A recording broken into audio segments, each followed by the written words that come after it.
Hello. Hello, everybody. Welcome to the Blue Boar Tavern, sponsored as usual by the Shakespeare Oxford Fellowship. Welcome to our very loyal regular visitors live here, and to our future YouTube viewers. Welcome in the future. Like and subscribe if you like. It really helps us spread the word on Edward de Vere as Shakespeare and why we doubt. If you're not a member of the Shakespeare Oxford Fellowship, look up our website. It's easy, Shakespeare Oxford Fellowship, for lots of interesting videos, past episodes of the Blue Boar Tavern, articles going back to the 40s. Some really good scholarship was done then, past issues of the newsletter, and chat amongst yourselves on with the chat button there at your table. Hello to our friends in Germany, New York City, California, New York City. Thanks a lot. You're the people who make this happen. We're going to have our guests today. Dorothea, Alex, and Bonner are coming in soon. And today, we're going to try to get to them very quickly. We have what they used to call on the old after-school specials. We have a very special episode calling for a somewhat different approach today. The topic will be what do we really know about Will of Stratford?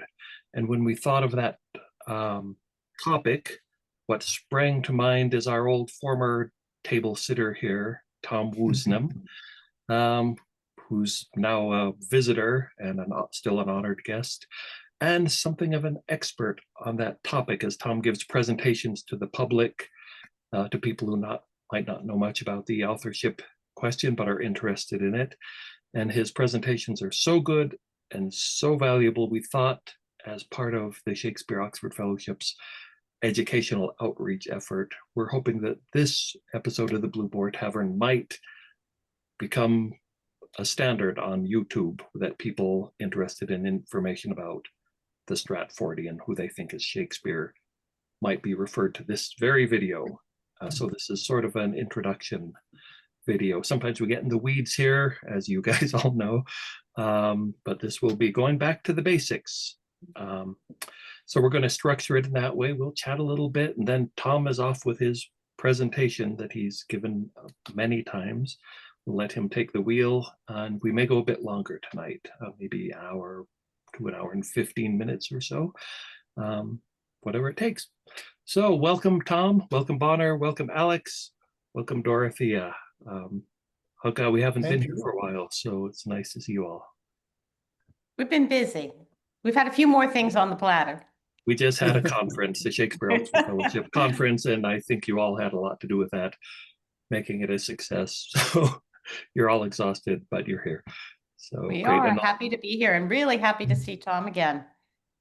Yes. Nice to see you this all. material never grows old.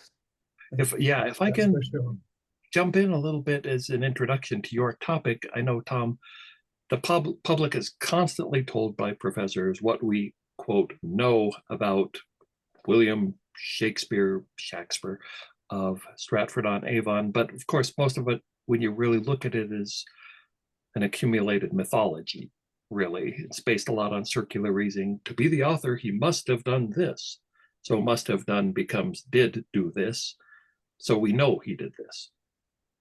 And what your approach is that I love is you go right back to the primary original documents and say what we really know about him, which is something totally different, right? Is that an accurate? Very good summary, Jonathan. That's perfect. Yes. So yeah. Tom, how many actual, just the facts, ma'am, how many actual facts are there that you've uncovered that are documented? What people have said is there is something like 70 plus primary source documents. And I must say, I agree with that from what I have researched. There's a little bit of sort of overlap in some of them for sure, but 70 plus or minus. Yeah. Yeah. And primarily, what are they? Business records. They're all about him writing plays, right? That's essentially what I'm going to be presenting. Is he selling plays, Tom? What's he selling? Gosh, or buying? What a very good question. Let's see if we can find anything that connects him with playwriting at all will certainly see connections with theatres, no doubt about that. Playwriting, being paid for it? Haven't found those yet. Anything about writing at all? No. Essentially. Yeah, you're asking me questions which have one-word answers to them. Tom, are there any, Ones we obviously already know the answer to ourselves, of course. are there any plays or poems in his hand? What another good question. No. Tom, But any of letters course. in his hand? Love letters to Anne Hathaway? Dunning No. letters to people who owed him No. money? But at No. least you the could documents ask, show, at least the documents show that he was a kindly, mild-mannered, meek, well-loved person, though, right? Let's see what Respect. picture emerges. But along the line of letters here, and I remember Alex touched on this in a few Blue Boars ago. One letter was addressed to him, but it was never delivered. And that's the sum total of correspondence of our Will from Stratford. So I've been planning the edited letters, complete letters of Shakespeare of Stratford. And that letter was asking for money, had nothing to do with literary matters. Asking Correct. for a loan. So Yeah. Tom, Seems there's, like, go Bonner. ahead. oh, it just seems like they could make a really good case that he was a moneylender. Yeah. But Shakespeare wrote, be not a borrower or lender be, but oh well, that didn't Mhm. make a lot of Mhm. sense. But So Yeah. Tom, there were no love letters to Anne Hathaway? Might have been, but we don't have any We extant. don't have them. No poems? No No? poem. Nope. So clearly what's happened is all the documentation about him being a successful playwright seems to have disappeared over the years, but all the documentation about him doing other things, mundane things, seems to have survived by some amazing coincidence. Boy, that sounds like a conspiracy, doesn't it? mm, Everything to do with him has disappeared. Gosh. He was a Yeah. playwright. So That's Tom, it. where does it all begin? What begins with my PowerPoint presentation, I think. Well, Wanna go let's into look it, at it. Tom? We will Well, put let's on see our if I little can schoolboy share hats and screen. Uh, take it away, right. Tom. Share. Do you see a screen and not see my notes? I hope that's the case. Yeah. We do. Yes. Okay. Flip Excellent. side to your screen. Good. Fabulous. Will So become let's small jump by off to the side. Okay. in. Winston Churchill said of the pilots who flew in the Battle of Britain, never in the field of human conflict was so much owed by so many to so few. To paraphrase that for Will of Stratford, never in the field of literary biography has so much been attributed by so many to one utterly unknown as a writer. Despite millions of scholarly hours spent researching Will's life, no one has found a single document confirming Will's direct involvement in writing plays or poems. And that's extraordinary, given that we do have documentary evidence for 24 authors of the time, none of whom have had even a fraction of the scholar hours spent researching their lives. So let's see what we do and don't know, starting with a fact that you actually may not know, which is that William Shakespeare actually drowned in the River Avon in 1579. Well, not our Will, obviously, but it's the elephant in the room. How do we know that every reference to a Shakespeare, however it's spelled, is a reference to our Will from Stratford? Well, after going through what I'm going to show you, I think it's probably very fair to say those millions of scholar hours have done a pretty good job of establishing that, with a possible exception or two here and there, yes, when a primary source document mentioning a variously spelled Shakespeare is quoted, it probably is the man from Stratford. But honestly, that's not a hill I want to die on, because as you'll see, whoever is being cited has no literary credentials whatsoever. which will come as no surprise to many of this evening's viewers, but might be a surprise to anyone who sees a recording of this talk. So, what do we know? Well, let's begin with this baptism entry as shown from the Folger Library website. So, what does it say?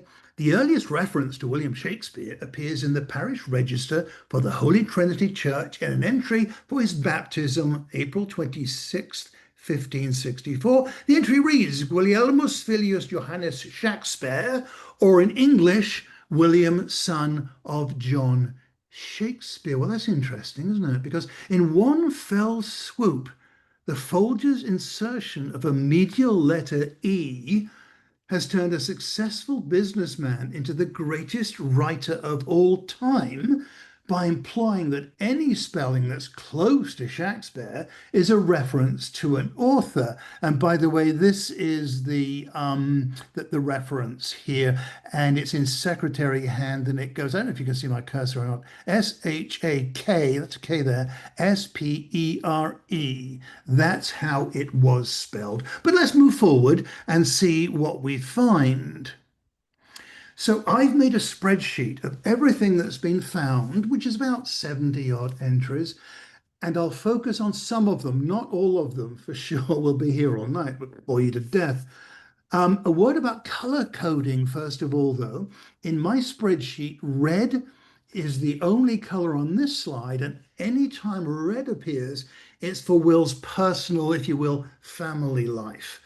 And with some exceptions, for sure, the family name spelling was remarkably consistent on personal documents. This is his brothers and sisters here, Shakespeare, Shakespeare, Shakespeare, Shakespeare, etc., etc. And I have just lied to you because Edmund Shakespeare was also listed as Edmund Shakespeare. He was a player, an actor. So, following the baptism, we suppose his parents took him back to the house he was born in. But where was he born? Now, this 1847 photo is a colorized daguerreotype from the Shakespeare Birthplace Trust. The door on the left was to a tenement.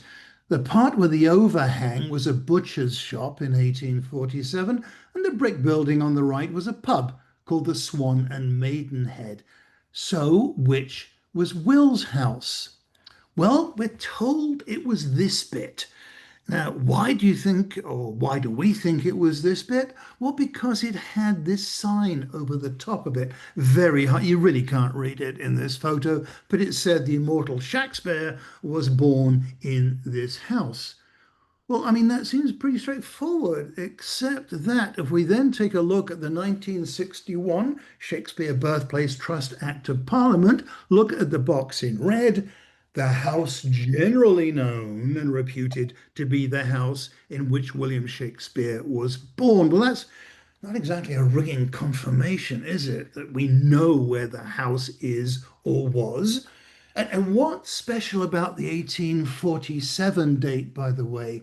Well, that was the year that P.T. Barnum wanted to buy the house and ship it to America. Well, that ruffled a few feathers, as you might imagine. So the Shakespeare Birthplace Trust was founded to raise the money to keep it not only on the same street, but also to increase its footprint remarkably. That's the way it was. And this is it today. And apart from the 20th century roof tiles and fence, everything is a Victorian reconstruction dating from between 1857 and 1862. The only reconstructed original part is the cellar, but that doesn't stop the Shakespeare Birthplace Trust saying this is the house where William Shakespeare was born, grew up and played. He ate meals in the hall and slept and dreamt in these rooms. A man by the name of Joseph Skipsey was a custodian of the birthplace, and he said, I resigned because I lost faith.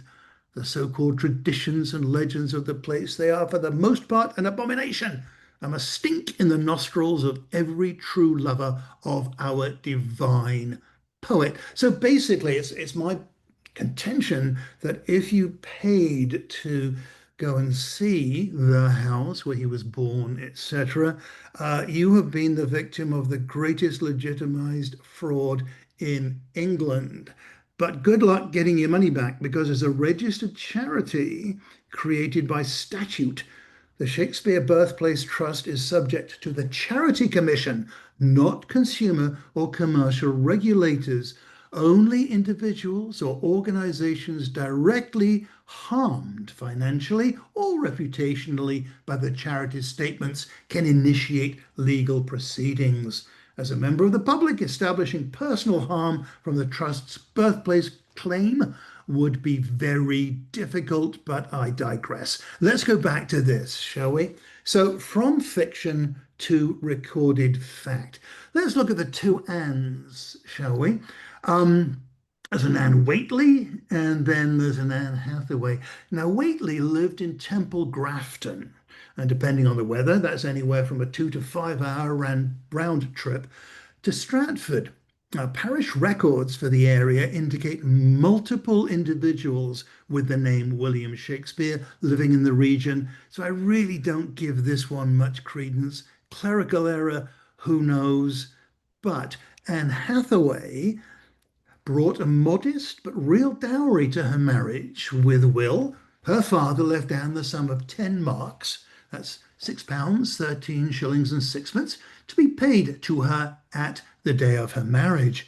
And that sum would have provided Anne with a small financial foundation as she entered married life. Now, Susanna is baptized, twins are baptized, then we've got the lost years, and now I jump to 1592 and a very favorite peeve of mine.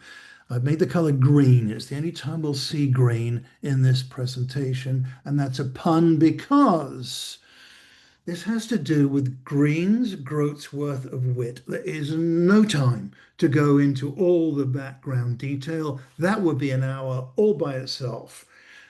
Every so-called biography of Shakespeare, and there are more than 1,000 of them, all of which should be filed under literary fiction, says that the famous upstart crow passage in this pamphlet shows that by 1592, our Will was an up-and-coming literary force in the world of London plays and stages. Really? Why would that be? Well, because inside Groat's Worth of Wit, we have this statement. There is an upstart crow beautified with our feathers, that with his tiger's heart wrapped in a player's hide, supposes he is as well able to bombast out a blank verse as the best of you, is in his own conceit the only shake scene in a country. Shake scene has to mean Shakespeare, according to traditional biographers.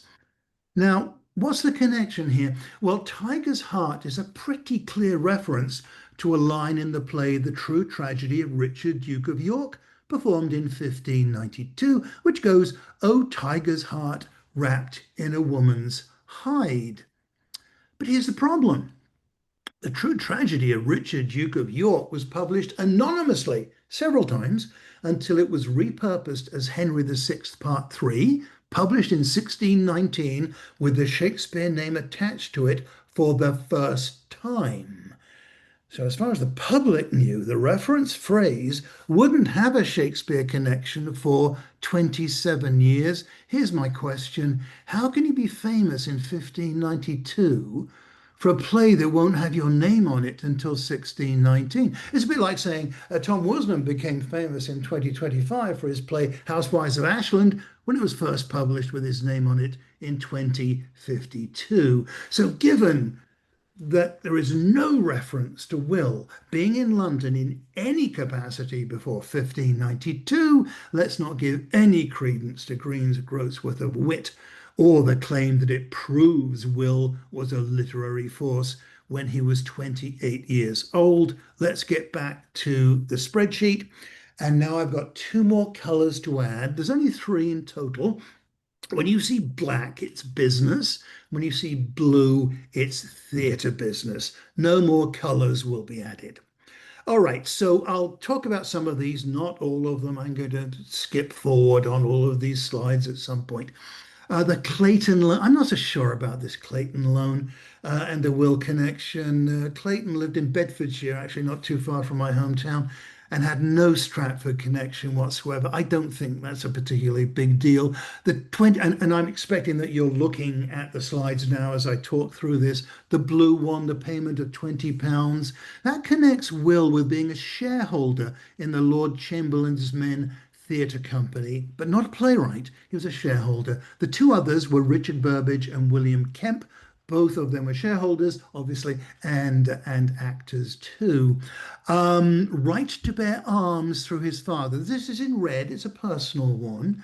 Arms, with all the increase in creditworthiness and social mobility that go along with them, were hereditary, passed on to Will's daughter Susanna and her daughter Elizabeth, who died childless. So the right ended there in 1670 when Elizabeth died. Skipping down now to the Langley writ. Langley was the owner of the Swan Theatre, and the security of peace was brought by a man called Waite against Langley, Will, and two women. And Mr. Waite testified he was in fear of his life because of their conduct. So the four of them had to put up a bond, anywhere from £20 to £40 in total. Probably, don't know that for a fact. So if that is true, however, then Will's minimum share of £5 was a lot of money. And like much of his seed money, we don't actually know where he got it from. It will be about $1,500 to $2,000 today. Jumping down to New Place in Stratford, £60 he paid for that, no mortgage. That will be $17,000 to $23,000 today. Now, we now come to tax defaulting, and there's several of these. So what I'd like to do is jump out of this spreadsheet and just talk briefly about the tax defaulting that he did. So, first one here, default for a tax of 5 shillings in Bishopsgate, where he lived. Okay. Next one, continuing default, and notice that he has moved from Bishopsgate to what's called the Liberty of Clink. That's the second default. Will was assessed in 1598 at £5 in wealth, and that's a year after paying £60 in cash for New Place. I guess he exhausted his funds doing that. And it required a payment of 13 shillings and 4pence. And he was marked AFID, indicating the tax collectors swore an oath they couldn't collect the money.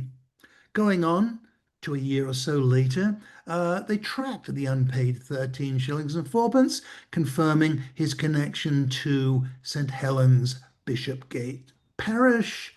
The same debt was carried over and passed to the Sheriff of Surrey and Sussex, and then in 1600 the debt was still outstanding. That pretty much summarizes all of the tax defaults that I can find. Looking at those, they actually are pretty unremarkable for the time. He moved between parishes, making collection difficult across jurisdictional boundaries, and the amounts involved, 5 shillings and 13 and 4, were modest sums that authorities tracked for years, apparently never successfully collected. There's no evidence actually of deliberate evasion. Rather, the records document a collapsing collection system during economic turmoil, and that economic turmoil by itself will be a very interesting topic to talk about another time. So, getting back to this then. 1598, I'm down here now. Stratford-upon-Avon grain survey, which lists William Shakspere as possessing 10 quarters of malt. And the survey was created because of concerns about hoarding during a period of scarcity. Another tax default, Quiney, a letter written to Will by Richard Quiney asking for money, never delivered. He was a family friend, and his son married Will's younger daughter, Judith. It was not a happy relationship by all accounts. Jumping down to the coat of arms application 2, there was a criticism of the first one due to irregularities, so it was resubmitted. And just to remind you of the colors here, we've got all of them on this slide. We have got black for business, we have got red for personal family stuff, and blue for theatre business. 1602. Shakespeare's coat of arms faced public challenge from the York Herald, who accused the Garter King of Arms of improperly granting arms to base persons, and claimed Will's arms too closely resembled those of an ancient family, that of Lord Morley. The complaint also objected to Will's status as an actor, listing him disparagingly as Shakespeare ye player. There was a defence, and the result of the 1602 defence was that none of the coats of arms previously granted were revoked, and the grants stood as valid and legitimate. Will purchases 107 acres in Stratford. The purchase price was around £320, and probably gave him a return of around 5% or £8 a year. Or to put that another way, this amount exceeded 15 times the annual income of a skilled tradesman, and was comparable to the cost of a comfortable house or small estate in provincial England, and that's about £150,000 today. A playwright would make in a good year about £20. The cottage that's mentioned here, Chapel Lane Cottage, would have brought about £1/8 per year in income. Probably he wanted it for servants or a kitchen garden. Who knows? Will bought New Place from William Underhill in 1597, completing all legal requirements at that time. But shortly afterwards, William Underhill was poisoned by his eldest son, Fulk. Fulk was later hanged for the crime. His estate, including New Place, was forfeited to the Crown due to his felony, and the legal complication jeopardized all transactions Fulk might have inherited. The New Place, despite being bought by Will, technically reverted to the Crown until the title could be clarified, which it was in 1602. It was then leased out for 3 years and went to daughter Susanna in 1616 when Will died. All right, back to blue here. So this is theatre business. Letters patent, or patent we would say in England, were used by royalty to confer privileges and rights. Lord Chamberlain's men becomes the King's men when James I, a man, became king.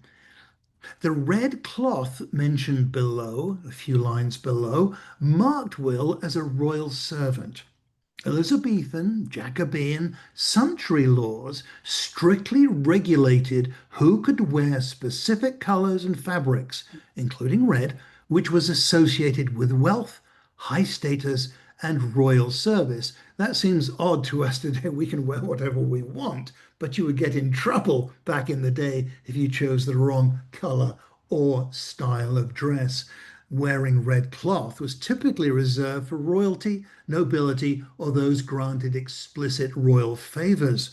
In public ceremonies, such as King James I's coronation procession in 1604, Will received official allocation of red cloth to wear as part of the King's men, reflecting their royal patronage and status as favoured court performers.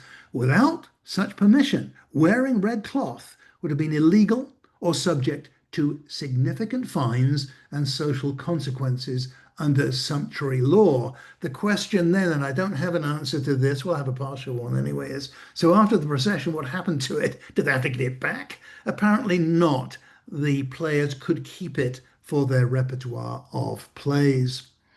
Going down now to investing £440 to buy tithes from Ralph Houboard. I don't know if that's the way it's pronounced. Tithes, which are 1/10 of annual profit from agricultural land, were paid to the monasteries and local churches for their upkeep until Henry VIII's dissolution of the monasteries. And after that, tithes became privatized, and people could pay for the right to collect them, but they had an obligation to pay some of the money received. And Will got £60 per year from the tithes he bought for £440, but he paid out £22 to the Stratford Corporation and the previous tithe owner as well, and he netted about £38 a year.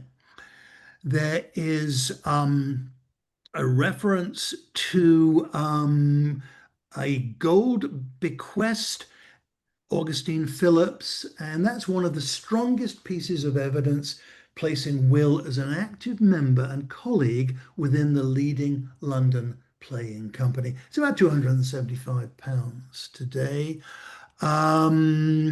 Money still owed actually shows, or indicates anyway, Will's credit worthiness. In other words, he didn't pay all the money up front, he was granted credit.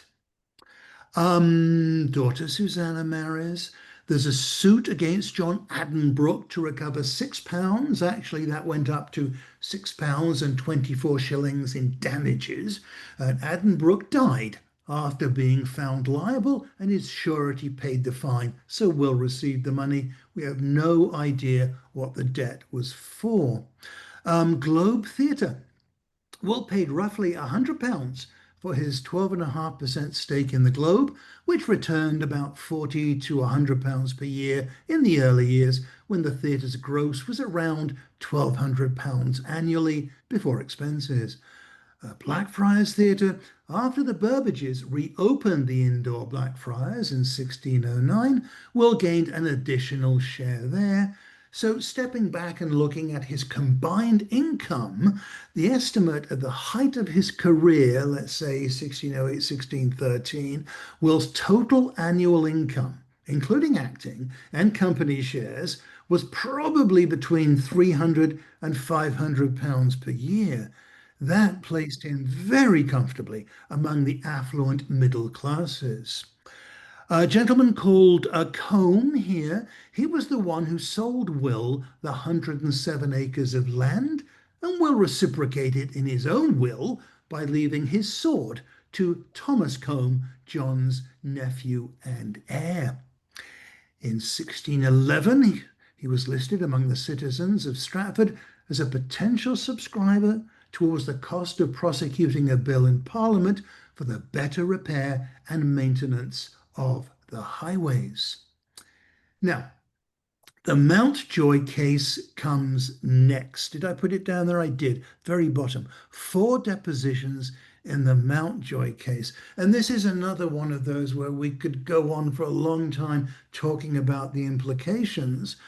But the biggest implication for me is the signature here, which is one of only 6 signatures of Will's, and this one is likely to be authentic. When I come to the end of the or a stopping point, I should say, in the presentation, I'm going to ask Dorothea to talk a little bit more about the signatures.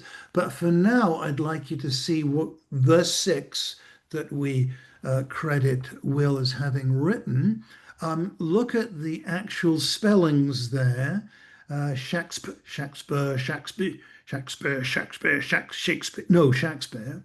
And this very first one was on the Mountjoy deposition. Second line down. He invested £140 in a gatehouse near Blackfriars. That was a townhouse built on the footprint of an earlier monastery gate of the Dominican Blackfriars Priory. Will was one of 4 investors, one of the others being John Hemmings, the actor and member of the King's Men Theatre Company. Between them, they put down £80 and then mortgaged the rest the next day. If you know London, this is the area we're talking about right here.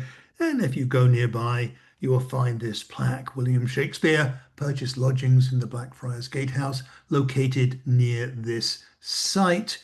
And this is the second of the signatures here with the reconveyance when they mortgaged the property after putting down a down payment. And the Blackfriars mortgage. Excuse me, I jumped ahead a little bit there. There's the two Blackfriars ones. All right, what have we got next? Fourth line down. The Earl of Rutland pays Will and Richard Burbage to make an impresa. What's an impresa? It's a combination of a picture and a motto. It's used for individual self-expression. The picture should be fair, and the motto should be witty and in a foreign language. The Queen Elizabeth I rainbow portrait is an example. The motto is non sine solo iris, no rainbow without the sun. And the record appears in the Rutland household accounts at Belvoir Castle, dated March 31st, 1613. It states, to Mr. Shakespeare in gold about my lord's impresso, and that's 44 shillings. To Richard Burbage for painting and making it, 44 shillings. It says Mr. Shakespeare here. It's possible that that could be the king's horse bit maker, who was called John Shakespeare. It doesn't say William here. He was a fashionable metal worker who made gilt bosses charged with the arms of England. Whether it was John or William, I think in context really doesn't matter that much. What else have we got here? After the impresa, we should have this line here. Here we go. Thomas Green was a lawyer, possibly a relative who lived at New Place. I tracked down all the possible attorneys for our will, and there are 5 of them. I don't have it in the presentation, but he was one. Could have been a family member. Where are we now? Well, we're closing in on the death at this point. Let's look at red, which again, remember, is personal here. In the will, and this is where I'm going to ask Bonner to speak in a couple of minutes, there's no mention of literary works and manuscripts. The will contains no reference whatsoever to Shakespeare's plays, poems, drafts, author's copies, or any intellectual property. There are no phrases such as my books, my papers, or my writings, even though the will itemizes minor material goods down to household furnishings, clothing, and plate. And this is striking because an author with dozens of plays in circulation and ongoing earnings from publication or performance might typically leave manuscripts or copyrights to a family member, servant, or business associate. There's no theatrical shares or company interests.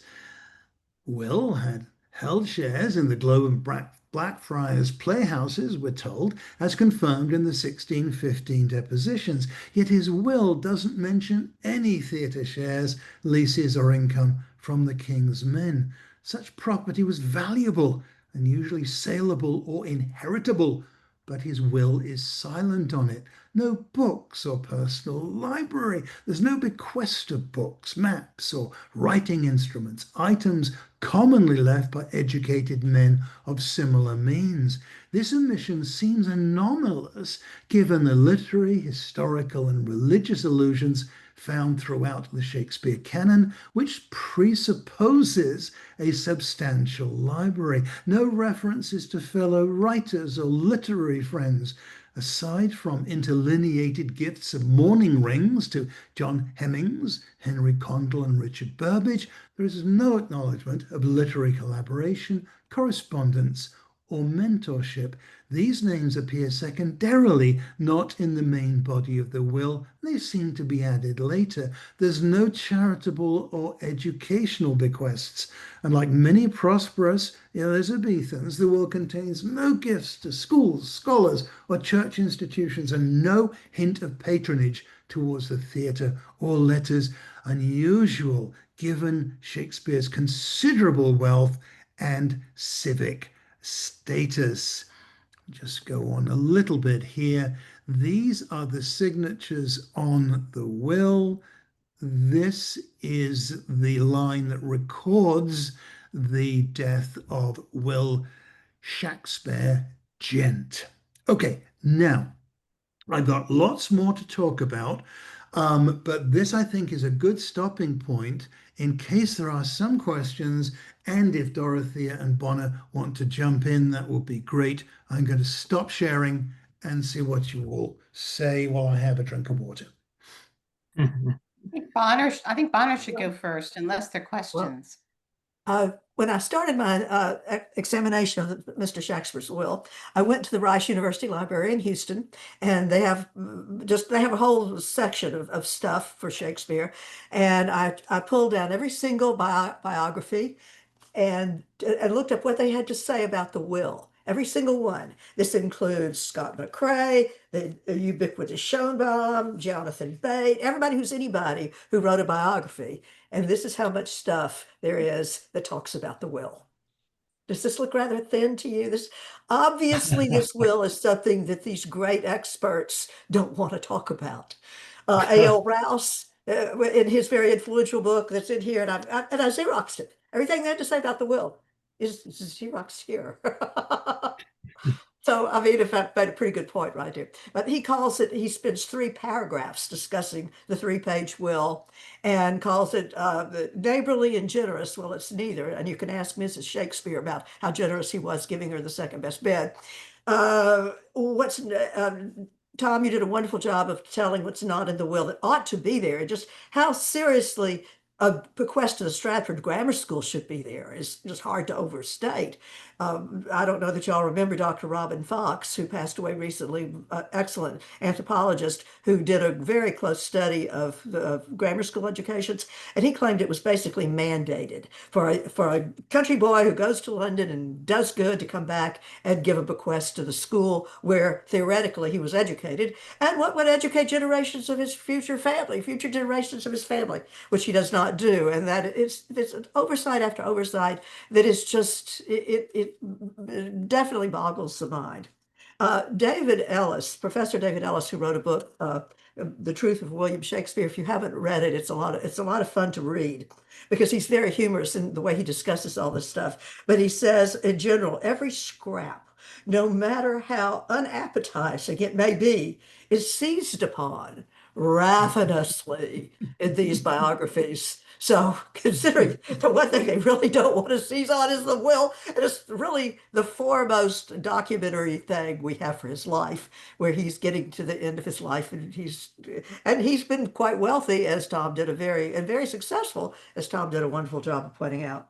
And I was going to say it, but you said it so well, that nothing in this will gives you the slightest glimmer that this person wrote anything, had a cultivated mind, had led a cultured life. He's got no paintings, he's got no musical instruments, all of these things. And I know that the burden of proof is on us when we say, well, he doesn't have them. And that's why I accepted the burden and went through about 3,000 wills. It was over 15 years ago now. And every once in a while, I get back into going through wills again. But I was looking for these things, and all kinds of people gave money for education. Many people, it's a long study, and I won't go into that now. But what Orthodox scholars love to say about what do they like to say in the few little paragraphs that they have? They call the will an enigma. It's not an enigma. It's a disaster. I want to clear up one thing that I believed. I was always told when I would read about Shakespeare's life that the will was discovered by the professor, or they call him the Reverend Joseph Green, in 1747. And I always believed it. Tom, did you believe it? I did. Have you heard that? Yep. Is it true? No. Tell us. It's not. It's kind of a juicy thing. In this book, and it's a wonderful book if you haven't run across it, called Playhouse Wills, where you can read the will of John Hemming and Henry Condell, who doesn't call himself Condell, he calls himself Condall, which is a really seriously different name. But at any rate, it was discovered, and it's none other than the great E.A.J. Honigman, who points out it was discovered 10 years earlier by none other than George Virtue. Does that name ring a bell? Oh, yeah. Yes, he was one of the finest artists and engravers and of the time 100 years later, and he was he worked for the Earl of Oxford. Does that name ring a bell? But not the Vere Earl of Oxford. He worked for the Harley Earls of Oxford. And there's a wonderful picture in George Virtue's notebooks of him going to the Stratford Church in 1737. And he describes meeting with the descendants of Shakespeare from his sister Joan Hart, their descendants. And obviously, and he asks, "Where's the will?" And he writes all about it. So, yeah, well, Wes found a copy. Well, somebody's still sending something. But this is what Honeyman knows, that George Virtue made a very quick trip. As soon as he got back to London with his buddy and the trip was over that he took with Earl of Oxford, he went to the Doctor's Commons, which is where the Hart family descendants knew the will was, and he got the original will. And I'm going to put forth something it's a little dangerous to put forth because it's always asked. Well, the scholars love to not tell you that the bequest of the actors is an interlineation. Everybody here knows that, and most of the people who are listening to this know that. But it's generally not let on by the people who write biographies. I believe it was put there by George Virtue. And he was trying to figure out a way. He found this will, and he's now working with his buddies. He said, "We got to connect it to the stage somehow." And I believe that George Virtue, because he had the talent and the ability to do it, he was also rather unscrupulous. He was caught forging a document on a very important map of England, of London. And I won't go into that, but yeah, he had a slight tendency for larceny. And I might get into trouble saying. Bonner, Yes. what you're saying, just to make it really clear, is that from your research, you believe that the interlineation, leaving the rings to the players in Shakespeare's will, is fraudulently put in after the fact by somebody with a reputation for fraudulent entries in other documents. Who was Yes. known to have access to the will. And who got the will in his hot little Who had hand. access to the will, At and least how- according to the late, great E.A.J. Honeyman. Okay, so Bonner, what would you do? You would go and you would ask to see the will in the recorder of will's office. You would take it to a table and then you'd whip out your quill and stick it in Well, there. considering I don't know how what access he would have had access, and for one thing, he would have had the patronage of one of the leading noblemen of the time. So I expected, but we just don't have, unfortunately, we don't have documentation of that, but he certainly had an unscrupulous ability to do fraudulent documents, and he had a great deal of talent to do it with. So, and So he was well, copying the handwriting of the scribe who wrote the will.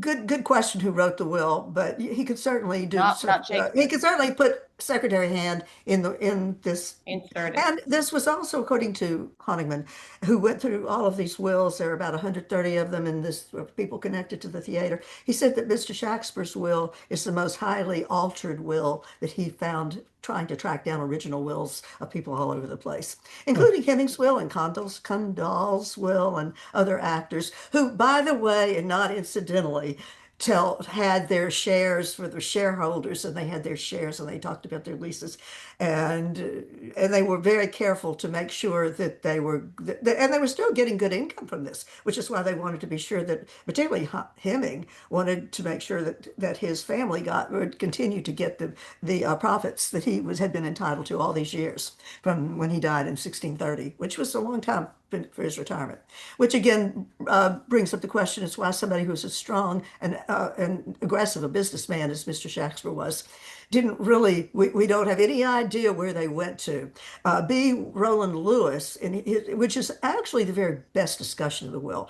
Most people don't know, they know about Schoenbaum and they know about Chambers, but B. Roland Lewis's wonderful 2-volume books of documents have pretty much disappeared from their once noble place on library bookshelves in academic libraries. And I lucked out, they're hard to find now, and they're really pretty expensive, but I lucked out and got my set from when they were being deacquisitioned by a library somewhere. Yay! But at any rate, it's important to have B. Roland Lewis. He's the one who points out that there is no record of how Mr. Shakespeare deacquisitioned his shares, but he just must have done it somehow. And I'll stop right there. I've had a lot of fun telling y'all about all this stuff. Thank you. That's fascinating. Dorothea, would you say a couple of So I words want about to the talk, signatures? I want to talk a little bit about the signatures on the will and about signing wills or not needing to sign wills in Elizabethan England. And first of all, I want to tell you all that most of the information I'm going to tell you is the research of Matt Hutchinson. It is not my research, so the credit here goes to Matt. And if I make a mistake, he will correct me. So I hope that I don't do so. But in 1616, the law on wills in England is very different than what we think of it today. I think that probably most people, maybe on this call, with the exception of the lawyers and most people listening to it, believe that a will needs to be signed to be valid. That is absolutely goes state by state in these United States. And in some states, that is not true. It certainly was not true in 1616 England. And you're going to go, why? And the answer is most people were illiterate. And sometimes, even today, if people are on the verge of dying, it is possible for someone in some states in the US to sit by their bedside and to actually write the will for them, have them touch the paper and affirm it is their final will. And in some states in the US, you can still do that. So in 1616 in England, you could authenticate a will in three ways. You could sign it as the maker of the will, which is what most people assume happened with Shakespeare's will. You could have a seal, literally something that would be metal or wood impressed into the wax to make a seal. And that seal actually could belong to someone else. Didn't have to be your own personal seal with the boar on it or whatever your family signal was. Or it could be signed at your direction by someone else and acknowledged by you as that is my mark, or they could sign your name for you. So that might give people some ideas why these signatures look different. The other thing I want to talk about, indeed, relatively briefly, but I think it's important to understand, is something that lawyers look at, which is the notarization. And we think of it today, if you were to sign a will, you would go to a notary, and the notary would say, Tom Woosnam appeared before me and gave me reason to believe he is that person on this blank day of blank, date such and signed the above will. In those notary blocks on Shakespeare's will, none of the six signatures on any of the four documents can be definitively shown to be Mr. Shakespeare's signature, because there is a strong likelihood that all six of them, according to Matt Hutchinson's research, were written by law clerks, even purposefully disguising their handwriting. And the reason is, you can say this document was attested under the seal of Mr. Shakespeare. So they borrow a seal, Mr. Shakespeare touches the document and says, this is my will.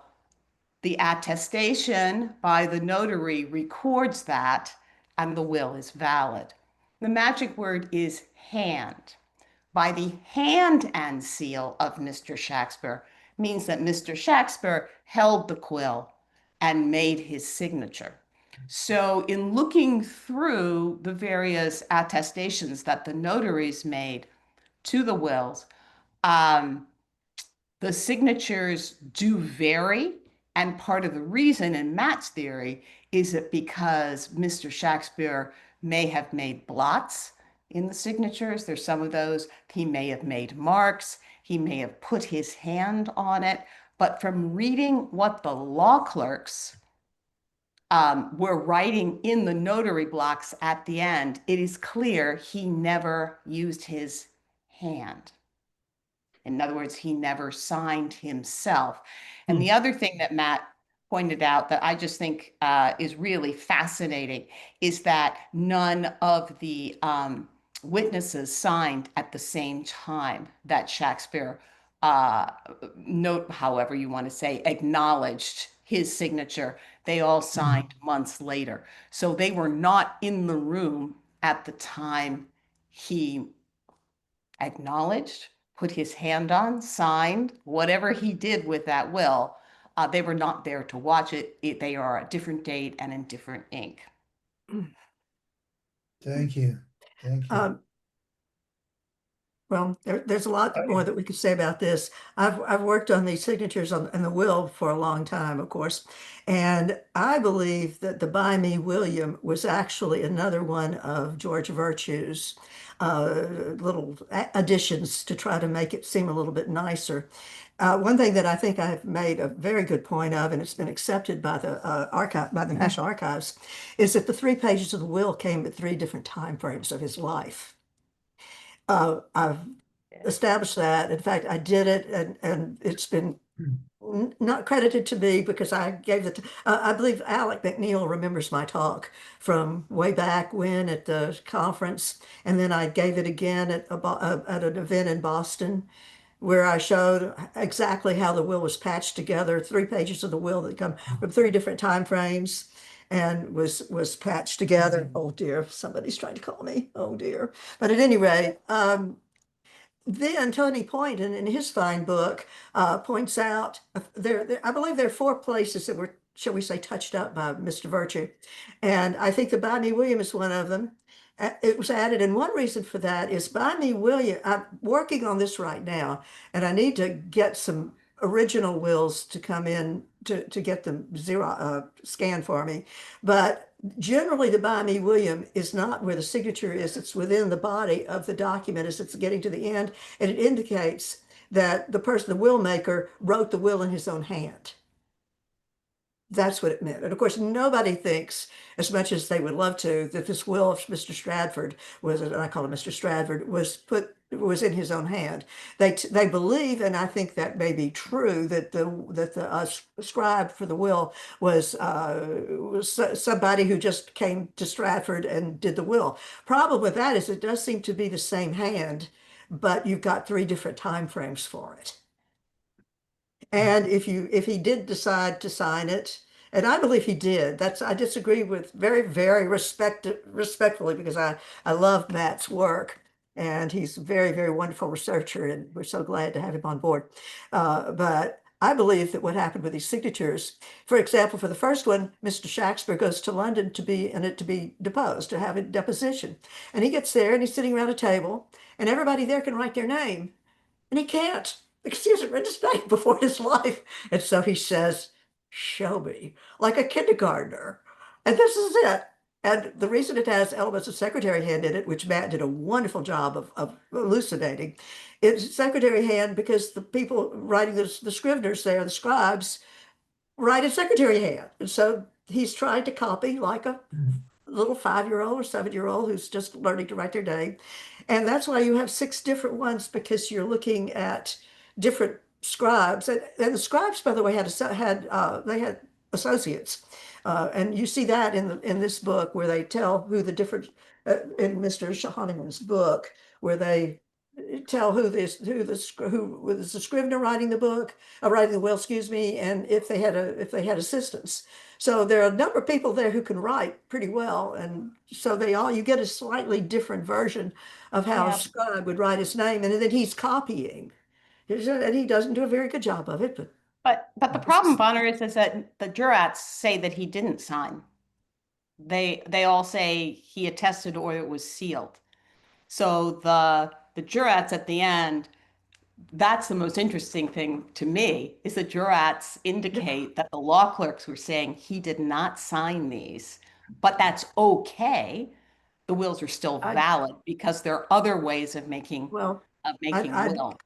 So I don't see that. I think, he's dictating, because Will's he's dictating his will. We could talk about that later.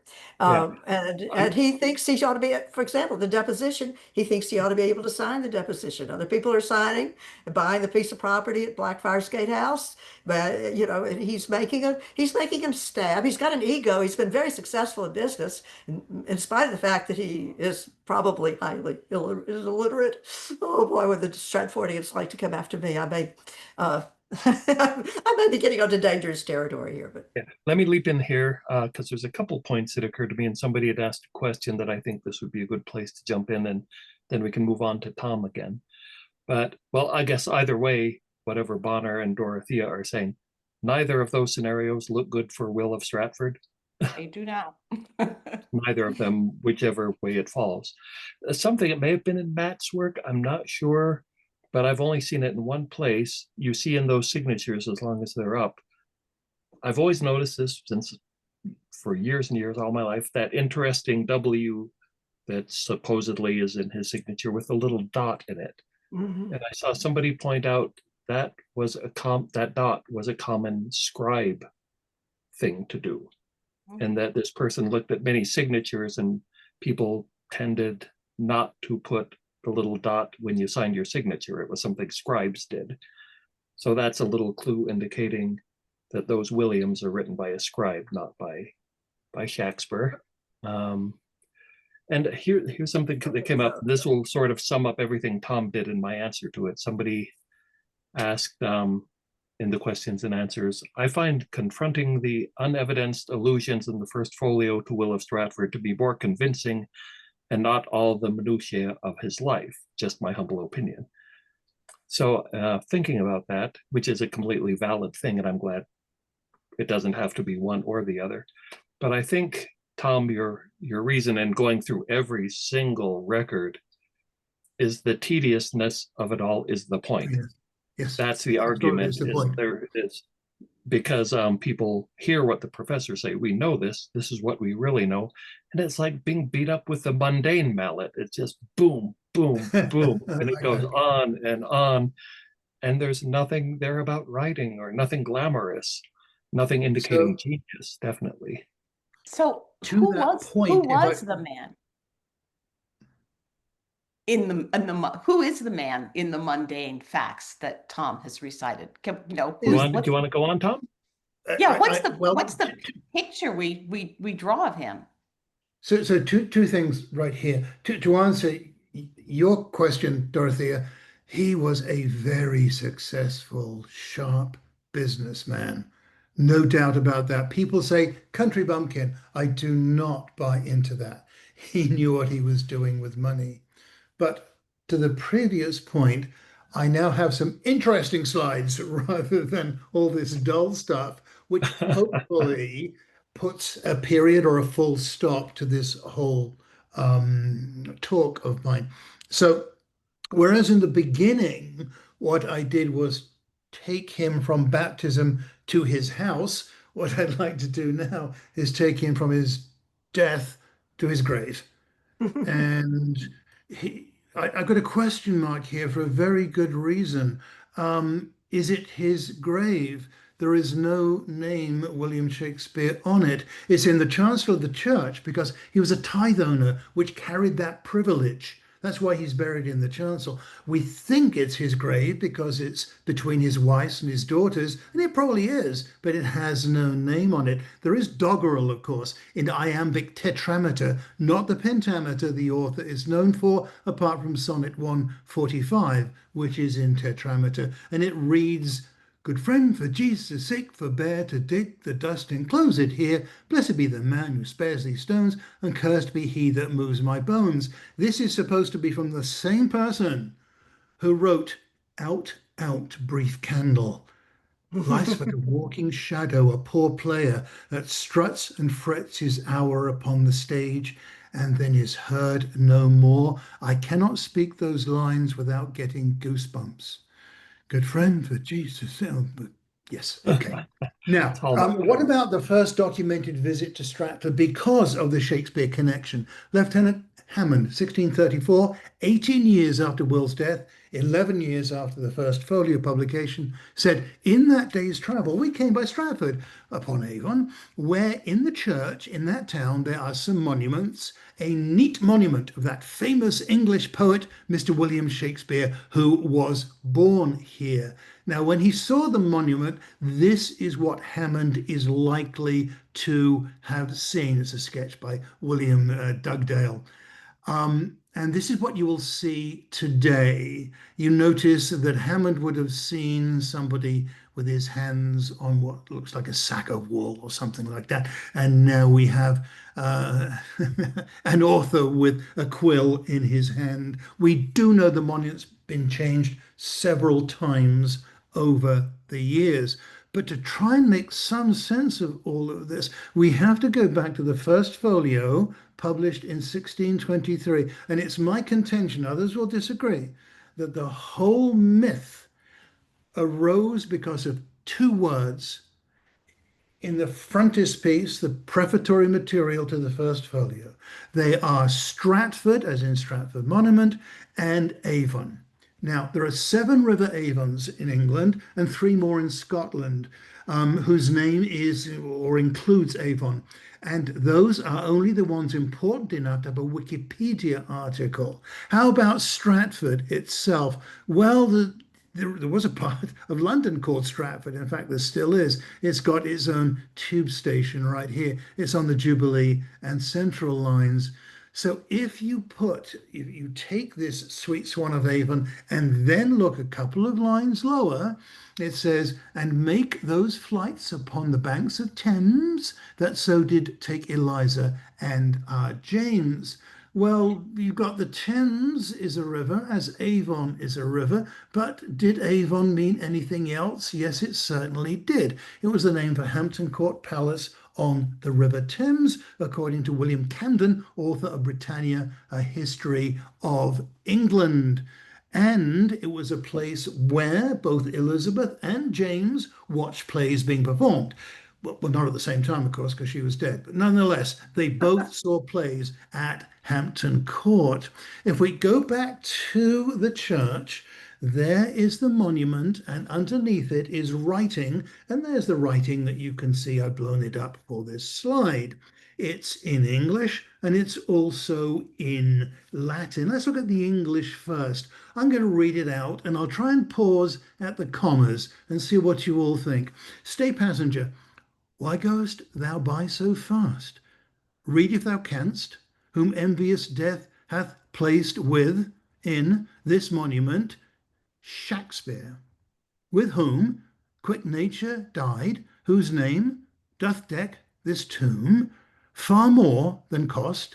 See, all that he hath writ leaves living art but page to serve his wit. Do you understand that? Nobody understands that. It makes no sense. Biographers skip over that very, very quickly. Not only is it incomprehensible, it doesn't even say he was a poet or a dramatist. I mean, it says hath writ, yeah, fine, but other people writ. I mean, historians writ. It does not say anywhere there that he was a writer of plays or poems. What about the Latin? And of course, I have to give thanks to Alexander Waugh for this. Udicio pilium genio sacratum arte maronem terra tegia populus maret Olympus habet. In English, earth covers, people mourn, Olympus holds. Peleus with his judgment, Socrates with his genius, and Maro with his... Who are these people? Well, Peleus, or Nestor, described in Homer's Odyssey, was a Greek king, mostly known for exercises of judgment. His most famous judgment was advice to disguise oneself as someone of far greater ability. Socrates never wrote a line himself, as far as is known, and did not create any plays or poetry. Indeed, according to Plato, Socrates would ban poets from his ideal republic. Arte Maronem compares Shakespeare to the most famous epic poet of Latin antiquity, known to us as Virgil. But why Virgil? The leading historic literary source for Shakespeare was Ovid, who is not mentioned at all. And why Olympus, when Parnassus is figuratively known as a symbol of poetry and art? Do I hear the word ambiguity? So summing it all up, he was born in 1564. There's lots of business, tax defaulting, suing and being sued stuff. And then he dies in 1616. He was a very, very successful businessman for sure. I want to point out one other thing, if I may, which is this book, Shakespeare's Unorthodox Biography. Those of you who don't know it, you must read this book. In it, Diana Price lists the 24 authors of the time and constructs what's called a literary paper trail. She put it into a table, maybe not easy for you to read. Here are the authors down here. Across the top are all the categories for a literary paper trail. Ben Jonson checks every category. Christopher Marlowe, only 3, which is rather interesting, but we don't have a Ben Jonson or a Christopher Marlowe authorship question for sure. But the only column where everybody checks the box is personally referred to as a writer, everybody that is, except for William Shakespeare. There we go.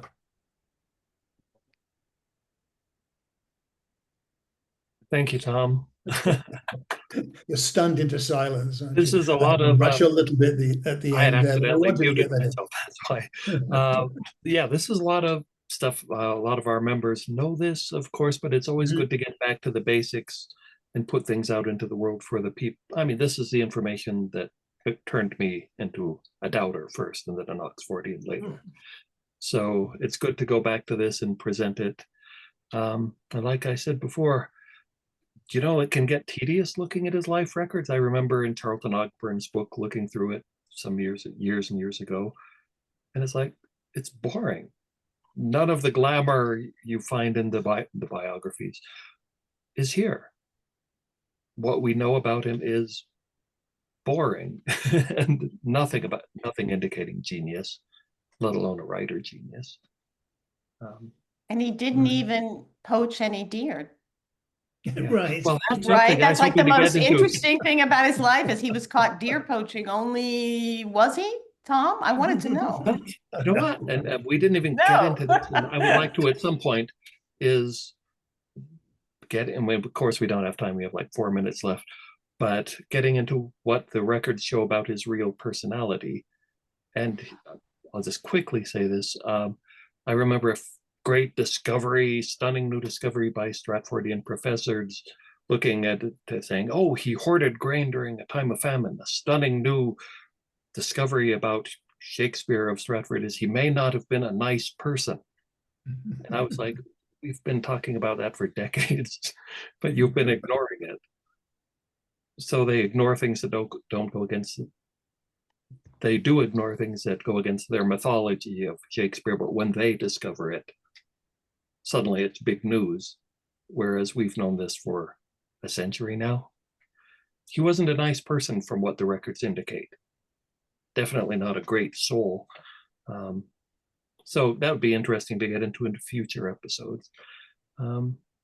Any wrap-up words, Tom, as our special guest, and then anyone else? Thank you for letting me do this. And I think or hope it will be valuable if it's in our archives somewhere so that a newbie can come to this and see what the primary source evidence is, cutting through all the myth. That's what I wanted to do anyway. Boring though most of it was, but that's the primary source evidence. That's the Tom, point. you made it fascinating. That was great. Thank you. Thank you for your expertise, Bonner and Dorothea as well. Alex, I'm going to mention this because you've been so quiet, but Alex McNeil has an excellent video out there, an introduction to the Shakespeare authorship question. It's had thousands of views. If you're finding this video, go look that one up under the Shakespeare Oxford Fellowship. It's great, Alex. Thank you. One of our most popular videos. It is wonderful. And I'd like to also close by bringing up the Declaration of Reasonable Doubt, which is an overview of the Stratfordian position, very mild, not as detailed as Tom, but it gave us here, but it deals with the issues with the Stratford position and in a very mild tone. And it's been signed by thousands and thousands of people. And if those listening to this have not signed it, or you have a spouse who hasn't signed it, but you know they're in agreement, we don't want to twist any arms, but we do really want to invite people to sign it who know and love the subject and find it fascinating. And you'll be in really good company because our patrons are the 3 fabulous Shakespearean actors are the patrons of the Declaration. So we think we have a very good case, and we appreciate what Tom did tonight because it really clarified a lot of things. So thank you, Tom. Thank you. We're getting some applause here and thank you. So let's end on that positive note. Thank you, everybody. Thanks for visiting. Thanks for hanging night. in a bit longer. Good night. Next time, Thank you next all. month. Bye-bye, everyone.